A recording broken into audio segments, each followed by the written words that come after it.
Rodez, préfecture de l'Aveyron. Quelle belle ville, ma ville. Dynamique, audacieuse, ambitieuse et conviviale. Et quel plaisir pour moi de la voir évoluer depuis plusieurs siècles. Oh, je ne me suis pas présentée.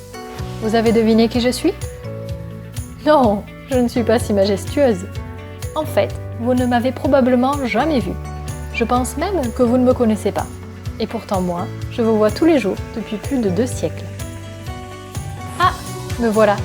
Je suis juste là, perché entre la nef et le transept, et bien abrité sous mon clocheton.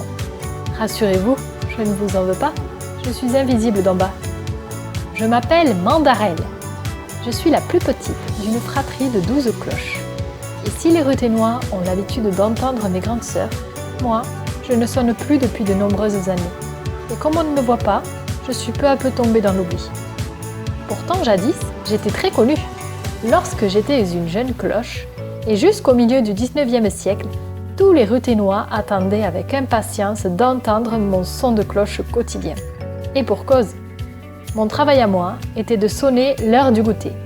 Dès que je retentissais, les artisans et commerçants ruthénois stoppaient leurs travaux et prenaient une pause pour partager ensemble un morceau de gâteau et un moment convivial. Ils nommaient cela Far Mandarella. Aujourd'hui, après de nombreuses années d'oubli, moi, petite cloche, je suis très fière de donner mon nom à ce qui va devenir le nouvel emblème gourmand de la ville de Rodez. Je vous présente la Mandarelle.